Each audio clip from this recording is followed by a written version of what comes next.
Recuerda que Él siempre te ama y que el mundo te quiere bien.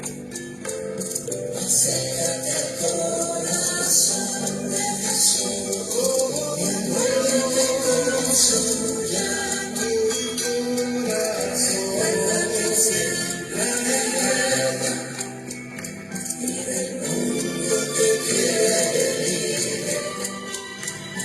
Acércate al corazón de Jesús y envuélvete con su llama. Corazón que siempre te ama y del mundo te quiere libre.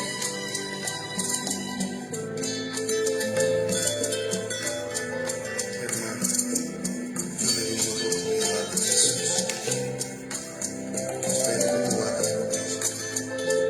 Abre tu corazón y todo su amor vendrá sobre ti.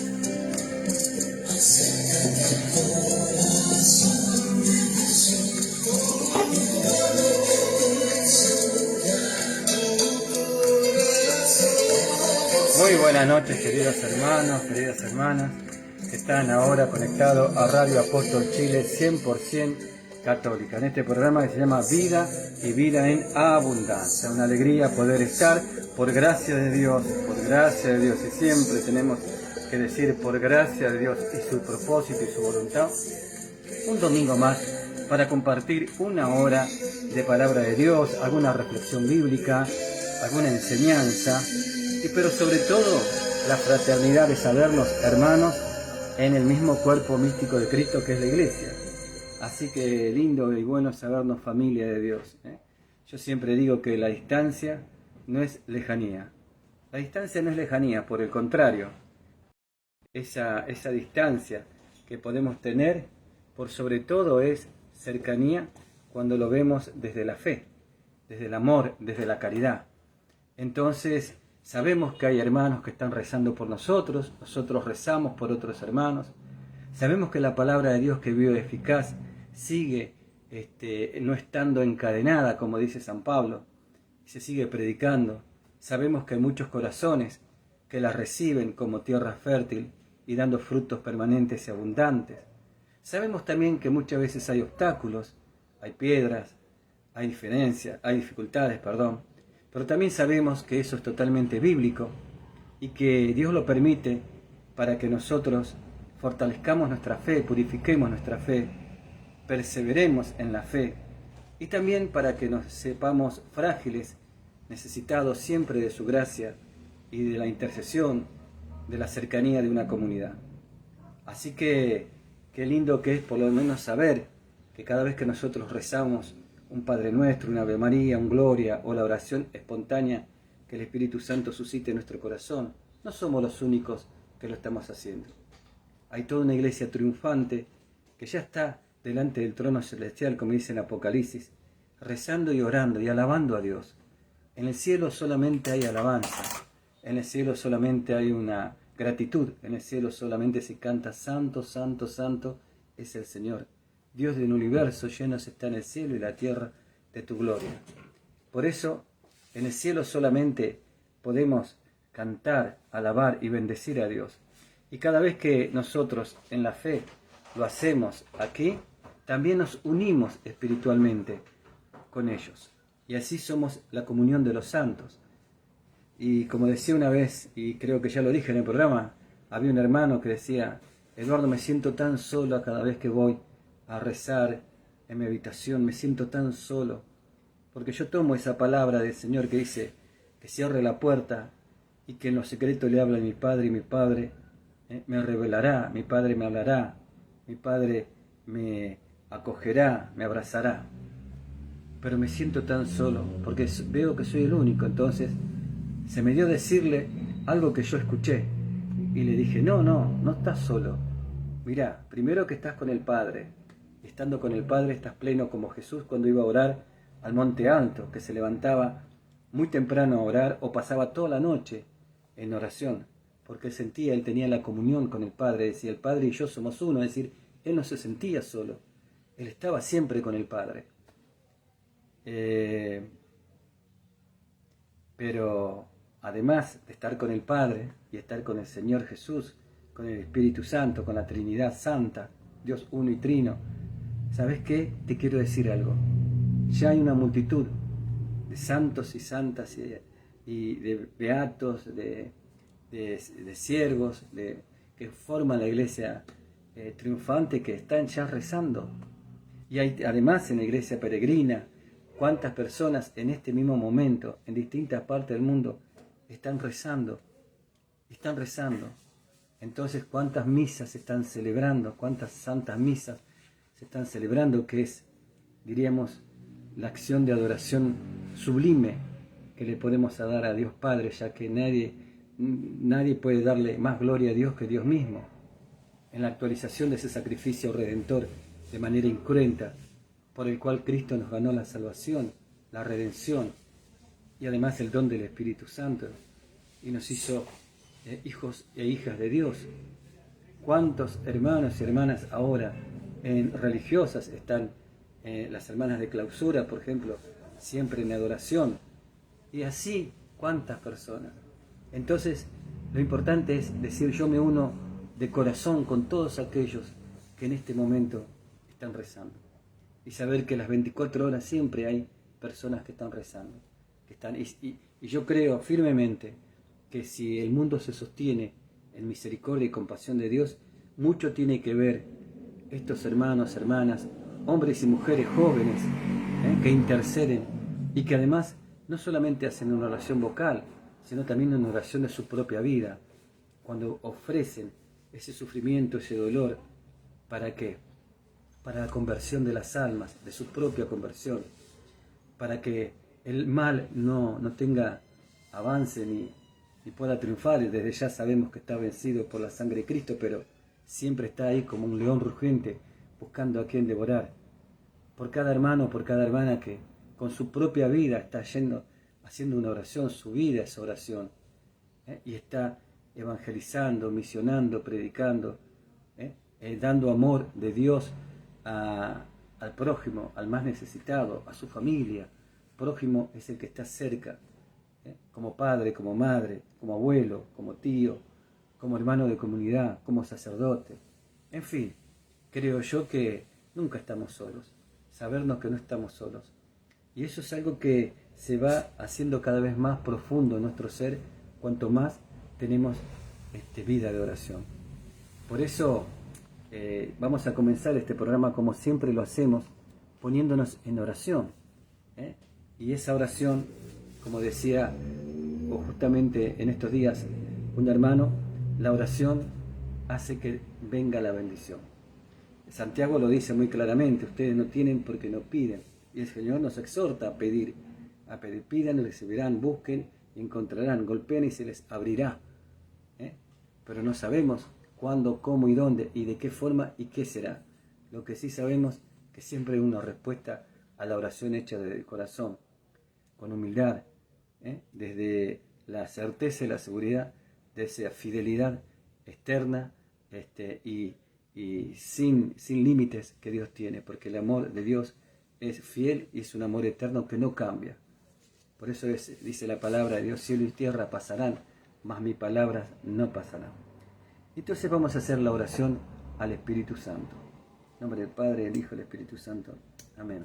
Con esta oración que es el himno de la secuencia de Pentecostés. Dicen que es la oración más antigua al Espíritu Santo. Ven Espíritu Santo y envías desde el cielo un rayo de tu luz. Ven Padre de los pobres, ven a darnos tus dones, ven a darnos tu luz.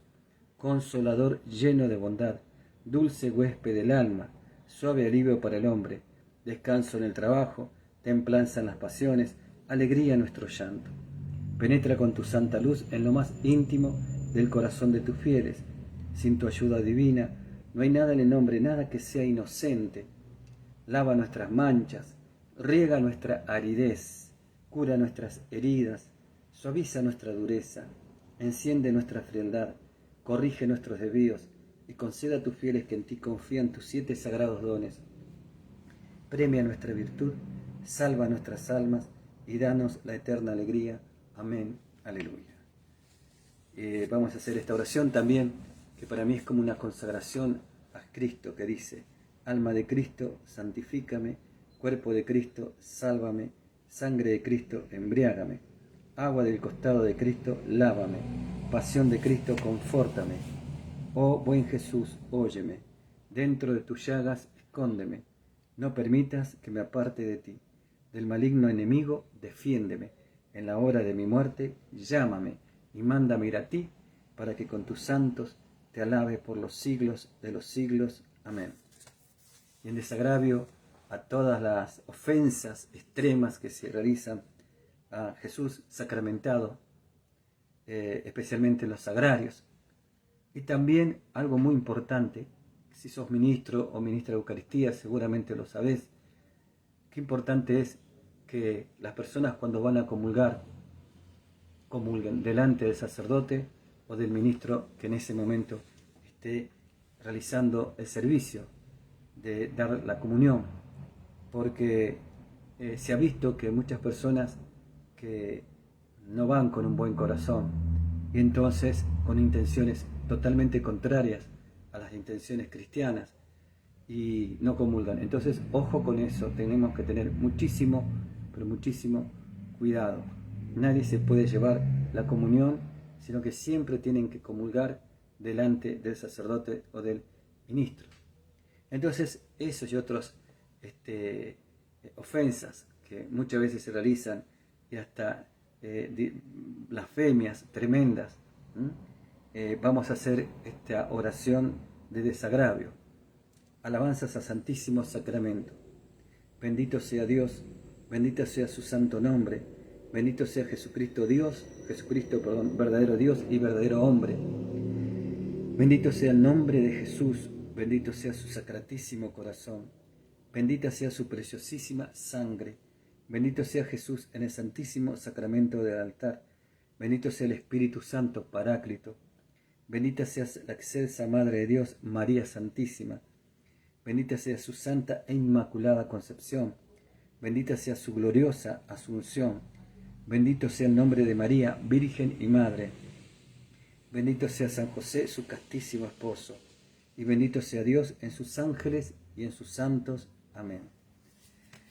Desde el principio, la Iglesia tiene a María como la mediadora de todas las gracias. Ella es la Madre del Señor y nuestra Madre. Y al igual que en las bodas de Caná, podemos poner con total confianza en sus manos nuestras necesidades, para que, al igual que en esas bodas, donde fue el primer milagro donde Jesús hizo, y lo hizo en el seno de una familia por la intercesión de María, pidamos también por esas necesidades, para que ella se la lleve al corazón de Jesús, y Jesús obre esa bendición que tanto nuestras vidas están necesitando. Como decía alguien, quizás Dios no te da lo que quieres, pero sí lo que necesitas. Entonces vamos a pedir por todas nuestras necesidades espirituales, del alma, del cuerpo, por las familias, por los jóvenes, especialmente por aquellos que están bajo algún vicio, una adicción, o que están sin encontrar un rumbo de felicidad en su vida, de plenitud.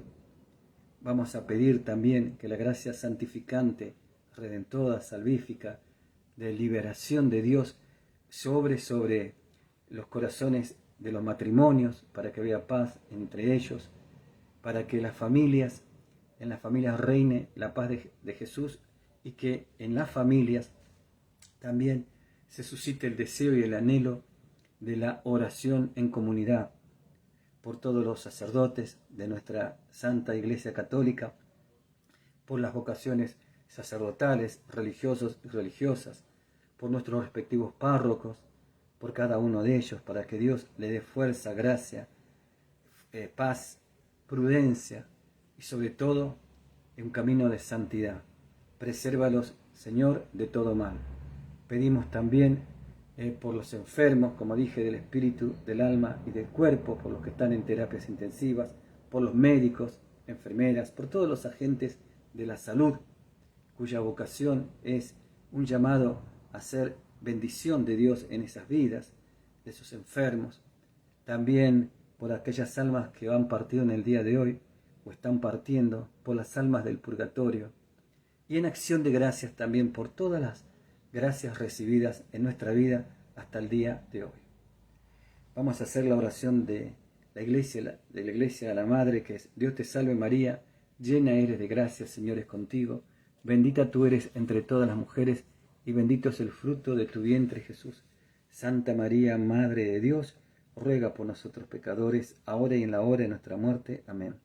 Y vamos a elevar un gloria por la radio Apóstoles de la Palabra, para que tenga progreso espiritual, por todos los misioneros y misioneras de Apóstoles de la Palabra, por aquellos que son consagrados, sacerdotes, para que la gracia de Dios los sostenga, los fortalezca, los cubra, los proteja, los guíe en su misión de llevar el Evangelio, la buena nueva de Jesús, a los corazones y sembrar el conocimiento de la fe, de nuestra fe, para que muchos que están siendo engañados o que fueron llevados a otros caminos o simplemente no lo conozcan, puedan en ese conocimiento tener mayor apertura del corazón a la gracia del Padre.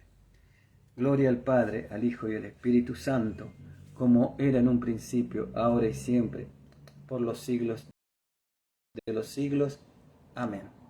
Entonces, mis queridos hermanos, después de haber hecho estas oraciones de todo corazón, vamos a poner un tema musical que nos va a ayudar a adentrarnos más en este programa, y espero que Dios a través de esta canción los bendiga abundantemente.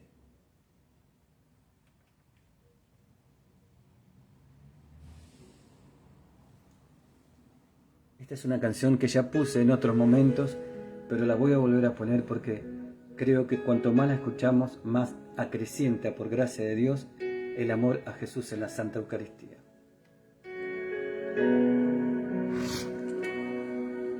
A ti, el más inocente, a ti, el omnipotente, a ti, mi Rey y Señor, mi Dios y Salvador. A ti te crucificaron, tus manos y pies clavaron, y tú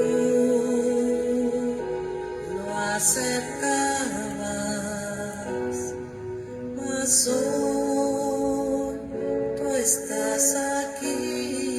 Bendita Eucaristía,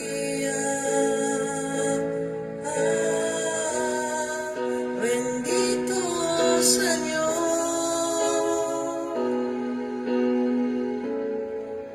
adoro tu cuerpo que me entregaste por amor. Bendita Eucaristía,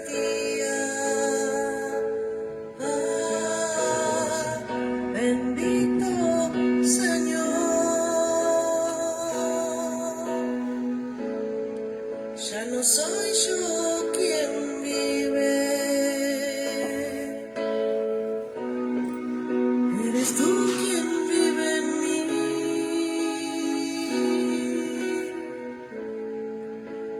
Tuya es mi vida, tuya es Señor,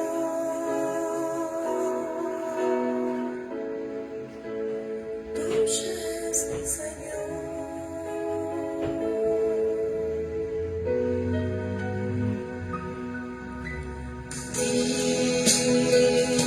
El más inocente,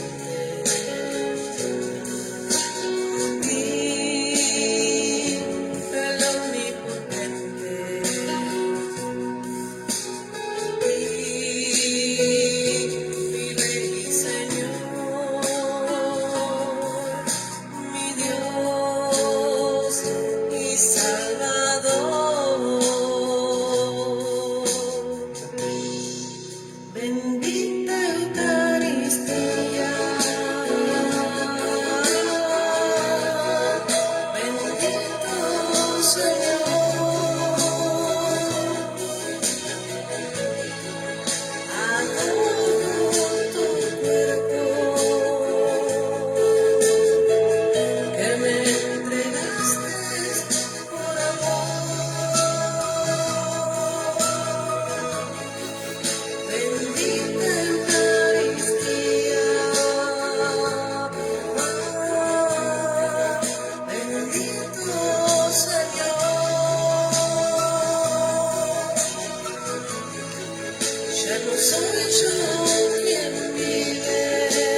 Y volvemos con este programa Vida y Vida en Abundancia. Bien, como siempre quiero compartir una reflexión, en este caso de Santo Pío de Petrelcina, del Padre Pío, ¿no? de Santo Padre Pío. Y dice lo siguiente, ¿no? Dice, no desconfíen de la divina providencia, confíen en Dios, abandónense en Él. Una buena acción, venga de donde venga, es siempre hija de la misma madre, o sea, de la providencia. La caridad es la vara con la que nuestro Señor mide todas las cosas. Lo voy a leer de nuevo. No desconfíen de la divina providencia, confíen en Dios. Qué importante es eso, ¿no? Y es en los momentos de prueba, en los momentos en los cuales de pronto suceden cosas inesperadas, como por ejemplo sucedió con los apóstoles que estaban en la misma barca junto a Jesús, y Jesús había dicho, pasemos a la otra orilla. Sin embargo, se levantó de repente una gran tormenta. Ellos trataron con sus conocimientos humanos, con sus fuerzas humanas, tratar de sacar el agua porque temieron que la barca se hundiera, ¿no? Y se olvidaron como que ese miedo, ese temor, esa dificultad que se levantó de repente, hicieron que les produciera como una amnesia espiritual. Se olvidaron de Jesús que estaba con ellos y además de lo que Jesús había dicho en su palabra, que pasemos, o sea, que iban a pasar, que iban a llegar. Eso no significa que no iba a haber tormentas, que no iba a haber pruebas, pero que sí sabían que con Jesús en la barca, esa palabra siempre se iba a cumplir. Sin embargo, el temor hizo de que ellos por un momento se olvidaran, en lugar de ir directamente al Señor, que ya lo tenían en la barca, en lugar de primero ponerse en oración, ¿qué hicieron? Trataron con sus propias fuerzas de resolver la situación. Sin embargo, llegó un momento en que se vieron sobrepasados y fueron, como diríamos, a increparlo a Jesús, porque él estaba durmiendo justamente en la parte del extremo de la barca, en un lugar donde aquellos que saben era el lugar donde la barca se podía guiar, se podía conducir, era como un lugar de autoridad. Sin embargo, ellos recién ahí fueron a hablar con Jesús y lo hacen, yo diría hasta con cierto despecho, ¿no? Con cierto enojo hacia Jesús. Y Jesús le dice, qué poca que es vuestra fe. Término más, término menos, les enrostró su falta de fe. Detuvo las tormentas, detuvo el mar, todo entró en calma y pareciera ser que aún a pesar de todo lo que ellos habían vivido y la multiplicación de los panes, que Jesús con 5 panes alimentó a 5.000 personas y sobraron 12 canastas, en otro momento fue con 7 panes para 4.000 personas y sobraron 7 canastas, los signos y prodigios maravillosos que manifestaban que el reino de Dios ya estaba ahí en la presencia de Jesús. Jesús es el rey y el reino a la vez. Sin embargo, ellos tuvieron duda en su corazón. Qué duro que es el corazón del hombre, ¿no? Qué duros que somos muchas veces también nosotros. Sin embargo, en ese momento de dificultad, ellos quisieron, luego, después de todo, fueron a Jesús. Cuando en realidad deberíamos hacer todo lo contrario. Confiar en esa divina providencia y poner primero a Jesús, poner primero a Dios, primero a Dios. Creo que eso tiene que ser como un recuerdo permanente espiritual. Primero a Dios. Primero hacer, aunque sea una breve oración, una eyaculatoria al Señor, que Sagrado Corazón de Jesús, en vos confío, Espíritu Santo, ven en mi auxilio, o pedirle a la Madre su intercesión. Madre querida, Madre Santísima, intercede por este hijo, por esta necesidad ante Jesús. Padre Celestial, te pido tu gracia santificante y fortalecedora, o lo que surja de tu corazón, pero como una oración dicha directamente a Dios.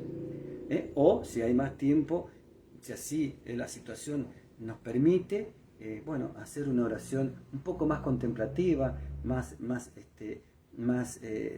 lenta, ¿no es cierto?, más meditada, pero la importancia es cómo se hace de corazón. Y luego tratar de empezar con la gracia de Dios y la sabiduría que seguramente vamos a recibir después de haber puesto todo en manos del Señor, esa situación.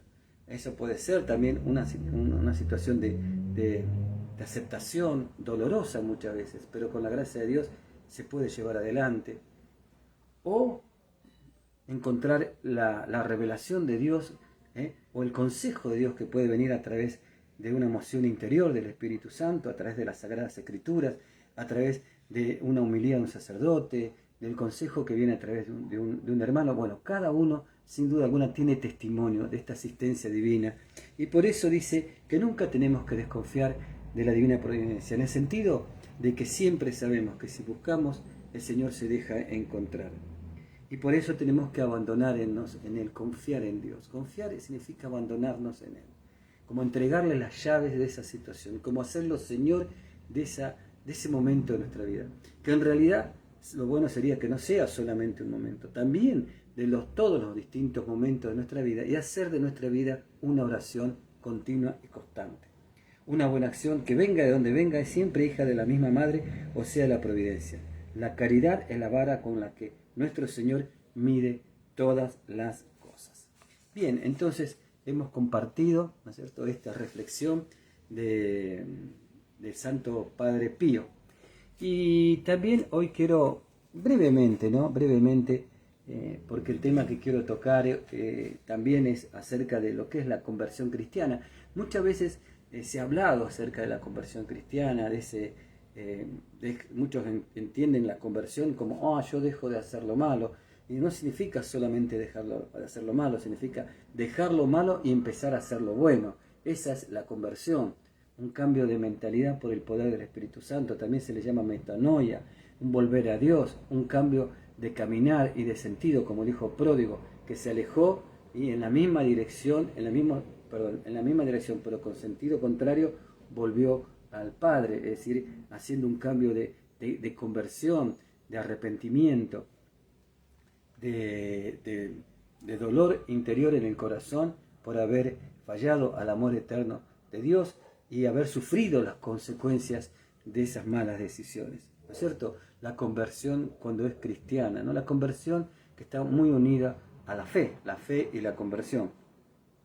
Convertirse significa tener un corazón convertido, un corazón a semejanza del de Cristo, que como vamos a ver hoy es un corazón misericordioso y compasivo. Y quiero leer entonces el Evangelio del día de hoy, que seguramente ustedes habrán escuchado muchas y ricas reflexiones, por ejemplo, de distintos sacerdotes, de laicos, como también en Apóstoles de la Palabra, se hacen reflexiones diarias del Santo Evangelio. Qué bueno que es, ¿no? Qué riqueza de nuestra iglesia. Yo muchas veces, aparte de la misa de la parroquia, escucho también otras misas, o pongo Evangelio del día, o escucho las reflexiones que se hacen en Radio Apóstol, y siempre hay algo nuevo, algo diferente, que complementa, no que reemplaza, complementa y enriquece. Bueno, la palabra de San Lucas, el capítulo 6, del versículo 36 en adelante, ¿no? Ustedes saben que está San Mateo, Marcos, Lucas y Juan. A veces está en ciclo 6 de San Lucas. Me dice así, en San Lucas capítulo 6, versículo 36. Sean misericordiosos como el Padre de ustedes, o sea, de aquellos que se sienten hijos y se saben hijos, es misericordioso. No juzguen y no serán juzgados. No condenen y no serán condenados. Perdonen y serán perdonados. Me hace recordar esta parte del Evangelio, ¿no? Había un sacerdote muy viejito. Entonces un día le preguntaron, que él ya estaba, diríamos, en los últimos momentos de su vida, además estaba muy enfermo. Y le preguntaron y le dijeron, ¿cómo se sentía, ¿no? En ese momento? Él decía, con mucha paz. Creo que con la gracia de Dios he podido hacer lo que la palabra de Dios dice. No juzgar para no ser juzgado, no condenar para no ser condenado y perdonar para ser perdonado. Así que yo creo que verdaderamente estas gracias las puedo llegar a recibir. Siempre algo falta, pero he hecho todo lo que he podido para vivirlo, y lo otro, Dios tenga misericordia. Pero como no juzgué, creo que no voy a ser juzgado. Como perdoné, voy a ser perdonado. Y como no condené, no seré condenado. Es decir, él tenía como esa certeza de fe, ¿no? Qué bueno, ¿no? Tener esa certeza de fe. Pero al mismo tiempo decía, sé lo frágil y débil que soy, y siempre estoy en un camino de conversión. Dice, den y se les dará, ¿no? Está hablando de un corazón generoso. Justamente lo que estaba hablando el Santo Padre Pío, de la providencia. Dios nos da en la medida que también nosotros sabemos dar. En Hechos 10:35 dice que Dios ama al que da con alegría. ¿Y por qué Dios ama al que da con alegría? Dios ama al que da con alegría porque Él todo lo que a nosotros nos da siempre con alegría. Y el que da con alegría es aquel que da con amor. Y si da con amor, su corazón está alegre porque sabe que lo que está dando es algo que va a bendecir a la otra persona, va a enriquecer a la otra persona. Y eso no es más que el amor expresado concretamente en obras, el amor al prójimo. Por eso dice que Dios ama al que da con alegría. ¿Acaso no ama al que no da con alegría? Sí, claro que también lo ama, porque Dios ama a todos y de todos quieren la conversión, la salvación. Pero ese amar quiere decir, o debe, a mi entender, entenderse como que Dios tiene una predilección especial o un amor especial por esa persona, porque es un corazón como semejante al de Él, y además sabe que esa persona va a ser feliz. Porque si vos haces la voluntad de Dios y yo hago la voluntad de Dios, vamos a ser felices porque ese es el camino, la verdad y la vida. Y va a tener paz, va a tener una vida plena, va a tener una vida llena de la presencia de Dios, no sin pruebas, no sin tribulaciones, pero en ellas, como dice en Filipenses 4, en adelante estará alegre, en el sentido de ese gozo espiritual de saberse amado y cubierto por la gracia de Dios, por ese Dios que está presente. Por eso dice que Dios ama a aquellos que dan con alegría. Bueno, acá nos está hablando, entonces den y se les dará. Después dice, y les volcarán sobre el regazo una buena medida, apretada, sacudida y desbordante. Está citando una situación común del diario vivir de esa época, pero lo tenemos que quedar como es. Dios nunca se deja ganar en generosidad. Eso es algo que yo he comprobado siempre en mi vida. Dios nunca se deja ganar en generosidad, porque con la medida que ustedes midan también serán medidos. Les hizo también esta otra comparación. ¿Puede un ciego guiar a otro ciego? ¿No caerán los dos en el pozo? El discípulo no es superior al maestro. Cuando el discípulo llega a ser perfecto, será como su maestro. Fíjense cómo Jesús siempre quiere poner esa vara alta, para que nosotros podamos llegar a esa vara alta, ¿no? Lógicamente nunca va a ser igual, pero eso significa proyectarnos en ese camino de santificación. En el versículo 41 dice, ¿por qué miras la paja que hay en el ojo de tu hermano y no ves la viga que hay en el tuyo? Tremendo, ¿no? ¿Cómo puedes decir a tu hermano, hermano, deja que te saque la paja de tu ojo, tú que no ves la viga que tienes en el tuyo? Hipócrita, saca primero la viga de tu ojo y entonces verás claro para sacar la paja del ojo de tu hermano. Creo que está clarísima la palabra. Y bueno, yo me quedo con esta parte, la misericordia. La misericordia sabemos que es cordio mísero, el corazón que se acerca a la miseria humana. Dios lo hace para darnos vida nueva, para rescatarnos. Él no nos juzga, Él no nos condena. Todos aquellos que no viven la palabra es como que se condenan a sí mismos. Dios no manda al infierno a nadie, uno solo con su decisión consciente y total y personal de negarse a hacer la voluntad de Dios es el que se condena. Bueno, mis queridos hermanos, vamos ahora entonces a un tema musical, ¿no? Y después de haber compartido esta palabra de Dios, vamos a un tema musical y volvemos con el programa Vida y Vida en Abundancia.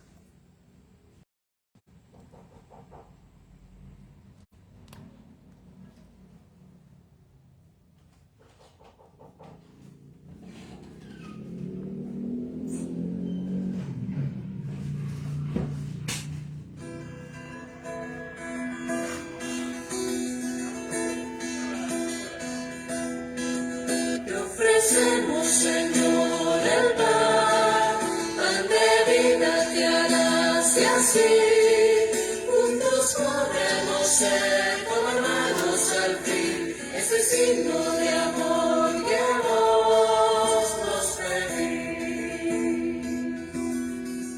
Este cáliz que aquí está, para que vos, Señor, vivas, es medida de luz para poder guiar a los hombres que hoy buscan tu amistad.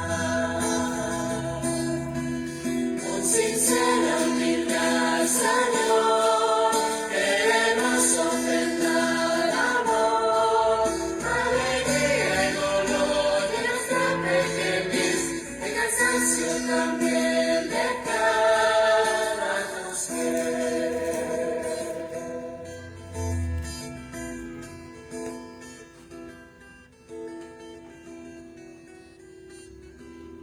Y volvemos con este programa Vida y Vida en Abundancia. Bueno, vamos a tocar entonces el tema de la conversión cristiana. La gran transformación que experimentó quien más tarde fue obispo de Hipona, el gran San Agustín, constituye una de las más maravillosas conversiones del cristianismo que obró la gracia de Dios. De hombre totalmente carnal, llegó a ser el gran teólogo de la Trinidad. Fíjense lo que fue la conversión que vivió este hombre. Signo inequívoco de que el Espíritu Santo lo inhabitó. Sepan disculparme. Lo inhabitó plenamente y le inspiró el misterio del Dios tripersonal del Evangelio. Muchos han sido los convertidos al cristianismo que nos estimulan a profundizar constantemente nuestra propia conversión. Por eso, leer la vida de los santos, no todos fueron siempre, diríamos, personas que vivían un camino de santificación, ¿no? Al contrario, muchos de ellos tuvieron fuertes y profundas conversiones que nos inspiran a nosotros a también dar esos pasos de fe. Bastenos esta de Agustín para afrontar nuevamente el tema de la conversión cristiana. ¿Qué es la conversión? La conversión ante todo es un proceso. Uno no se convierte del día a la noche ni de la noche al día. Es decir, creo que había una santa, no sé si era Santa Teresa, que hablaba de las continuas y constantes conversiones. La conversión cristiana tiene sus pasos bien definidos y concretos que hay que transitar si queremos de veras y nos animamos a recorrer este camino necesario e incomprensible en la vida cristiana. Algunos santos, entre ellos Santa Teresa de Ávila, nos habla de varias conversiones, lo cual quiere decir que nadie llega a experimentar de una vez y para siempre, así como diríamos de forma inmediata, una plena y total conversión. Siempre hay algo que queda en nuestras vidas que es necesario que sea alcanzado por la redención de Cristo y por lo tanto sea convertido. Creo que era San Pablo VI que decía que aún, ¿no? Decía de forma, diríamos, un poquito como para dar énfasis a lo que significaba la conversión como proceso, que aún después de haber partido, aún todavía necesitamos conversión. Podemos entonces hablar de una conversión constante, ¿no? O sea, que se vaya manteniendo en el tiempo, progresiva, que vaya aumentando, y armónica. Armónica quiere decir una conversión equilibrada, una conversión que vaya siendo guiada por Dios. Esas conversiones así muy de golpe algunas veces son un poquito de desconfiar. Yo he visto casos, puede suceder, claro que sí, puede suceder porque Dios es Dios, pero en general yo he visto personas que de golpe y de un momento para el otro, de una forma muy abrupta, si se quiere, parecían que se convertían y sin embargo al poquito tiempo abandonaban todo, dejaban a Dios, dejaban todo lo referente a Dios y se levantaban otros dioses. Esos otros dioses pueden ser la música, el deporte, su propio trabajo, su profesión, o sea, como que abandonan al Dios verdadero. Y entonces comienzan a adorar esos pequeños dioses, comienzan a alabar esos pequeños dioses. Y es por eso que no pueden adorar al verdadero y auténtico Dios.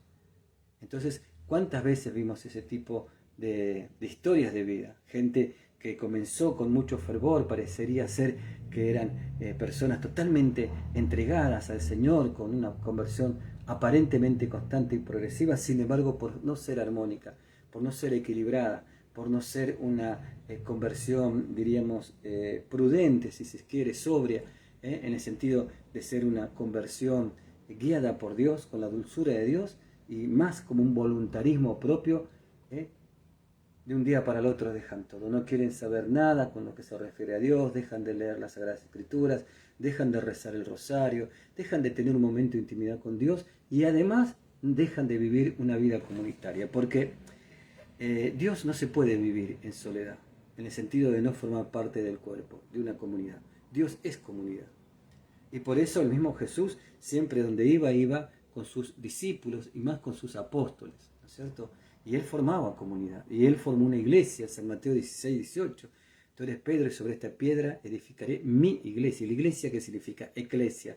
Significa los convocados, los convocados, o sea, significa la asamblea de los creyentes, de los convocados, bautizados, de aquellos que viven, ¿no es cierto?, su fe.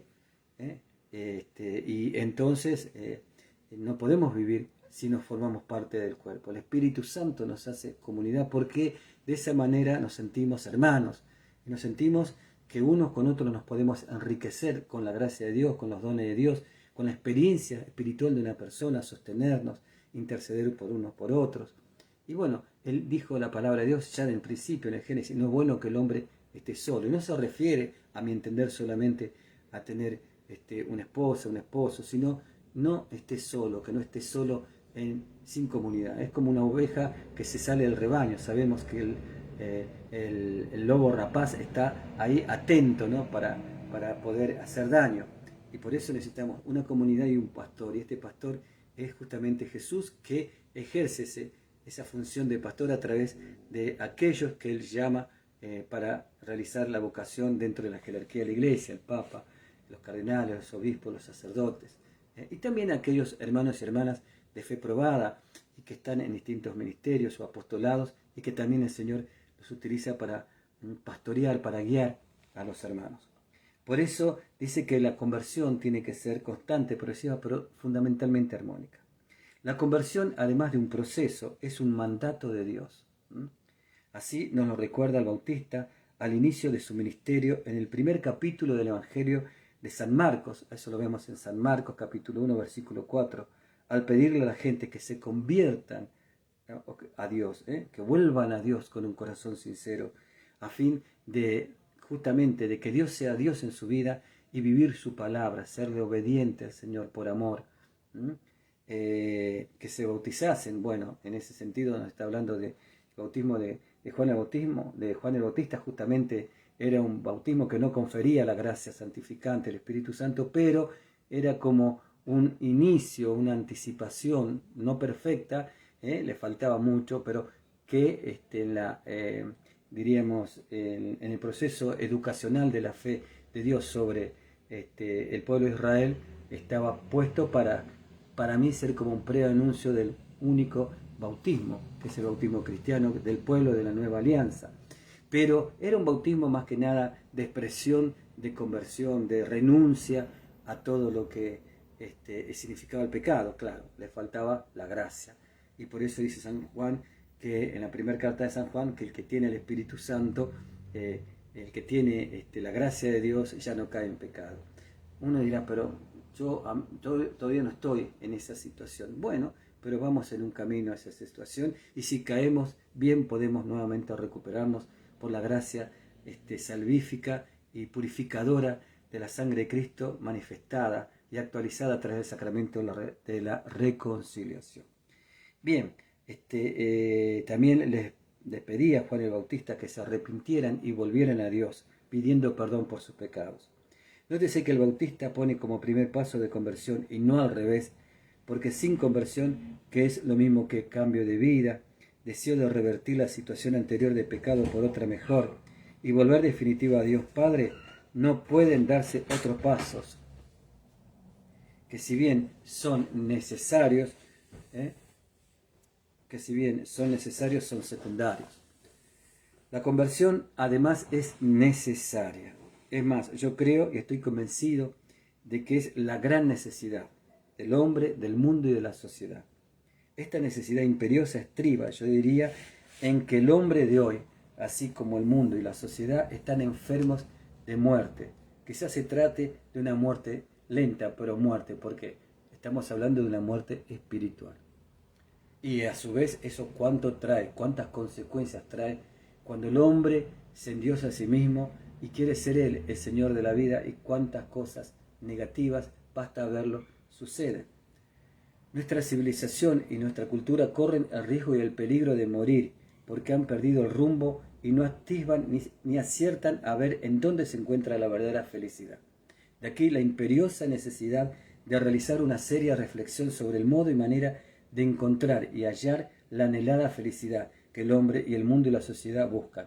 Y esa felicidad tiene un nombre y se llama Dios, se llama Padre, Hijo y Espíritu Santo, se llama el amor eterno de Dios. Por eso solo en Jesús, pues, está la verdadera conversión. La buena nueva del Evangelio es Jesucristo. Él es la piedra preciosa y de gran valor que hay que comprar a cualquier precio, y ese precio es y se llama conversión. De modo que sin conversión es imposible encontrar al Señor de señores, es decir, Jesús está por encima y supera a todas aquellas cosas y seres encumbrados en la vida y que son como meros sustitutos, falsos ídolos al verdadero Dios. La verdadera conversión parte del Evangelio de Jesucristo, que es el único que convierte, libera y redime al hombre. Por eso yo suelo decir que solo el Evangelio es el único que puede resolver el problema antropológico del ser humano. Y eso también lo decía San Pablo VI. No son las leyes ni las organizaciones mundiales las que van a traer paz a la humanidad, sino únicamente cuando los corazones de los hombres se conviertan al Señor. Pasemos a ver ahora los pasos que nos llevarán como de la mano a la verdadera conversión cristiana. Primero, a reconocerse pecador. Si la conversión consiste en cambiar de actitud, y ahí entra lo que se llama el arrepentimiento, si significa la conversión un cambio de mentalidad, evidentemente que uno tiene que estar convencido de que ese cambio importa algo en su vida, como una metamorfosis interior, y pasar de la muerte a la vida, del pecado a la gracia. Para ello es necesario convencerse de que uno está en estado de pecado, porque el que no reconoce su pecado nunca iniciará un proceso de conversión. Y eso es lo que sucede en la humanidad hoy. Nadie quiere reconocer el pecado. Todo en este mundo es justificable, y por lo tanto lo que es bueno se lo llama malo y lo que es malo se lo llama bueno. Se ha entrado, como decía el Papa emérito Benedicto XVI, en el relativismo, incluso en el área religioso. Segundo, ser iluminado por el Espíritu Santo. Él es luz y claridad que nos da justamente iluminación y nos permite ver en la oscuridad que estamos viviendo. Creo que sucedió como en el hijo pródigo, que se vio en el chiquero en el que estaba, ahí se les abrieron los ojos, fue iluminado por el Espíritu Santo, dijo: me levantaré e iré a la casa de mi Padre. Después tenemos fundamentalmente lo que dijo, por ejemplo, San Agustín. Fíjense en qué hermosa lo que dice San Agustín en el libro de las Confesiones. Tarde te amé, hermosura tan antigua y tan nueva. Tarde te amé, y tú estabas dentro de mí y yo fuera. Perdón, y tú estabas dentro de mí y yo afuera, y así por fuera te buscaba. Y deforme como era, me lanzaba sobre estas cosas hermosas que tú creaste. Tú estabas conmigo, mas yo no estaba contigo. Me retenían lejos de ti aquellas cosas que, si no estuviesen en ti, no existirían. Me llamaste y clamaste y quebrantaste mi sordera. Brillaste y resplandeciste y curaste mi ceguera. Exhalaste tu perfume y lo aspiré, y ahora te anhelo, usted de ti, y ahora siento hambre y sed de ti. Me tocaste y deseé con ansias la paz que procede de ti. Confesiones de San Agustín, libro 7.18 y 10 y 27. Y la paz, la verdadera paz, presencia inequívoca del Espíritu Santo que vino al corazón, es esa paz que iluminó el resto de toda su vida. Agustín estaba listo para vivir el tercer paso. ¿Y cuál es ese tercer paso? Bueno, el tercer paso es entregarse a Jesús. Por lo tanto, ¿cuál era el primer paso? Vamos a ir viendo reconocerse pecador. El segundo paso, ser iluminado por el Espíritu Santo. Y el tercer paso, que dice que el Espíritu Santo en San Juan 10, 38, creo que es el único que nos da conciencia de pecado, de justicia y juicio. ¿Es quién es? Es el Espíritu Santo. Si nosotros vamos a la palabra de Dios, a ver, quiero darles la palabra justa, ¿no? San Juan capítulo 16, versículo 8 al 11, que dice: cuando Él venga, el Espíritu Santo convencerá al mundo de su horror en cuanto al pecado, a la justicia y al juicio. En cuanto al pecado, porque no creen en mí, y al no creer en Él, al no creer en que Él es el Salvador, el Redentor, al no creer en su perdón, en su misericordia, al no creer en Dios directamente, ellos cómo van a creer en la luz, en la verdad, y entonces no ven el pecado. En cuanto a la justicia, porque yo voy al Padre, y ustedes ya no podrán verme, y en cuanto al juicio, porque el príncipe de este mundo ya ha sido juzgado. Es decir, el primero entonces, que era reconocer que soy pecador. El segundo es permitir que San Juan 16, San Juan capítulo 16, que habla de que el Espíritu Santo es el que ilumina, San Juan 16, 8 al 11, se haga una realidad en mi vida. Y tercero, entregarnos a Jesucristo. Ya lo hemos repetido quizás en otras enseñanzas y ahora lo vamos a hacer una vez más.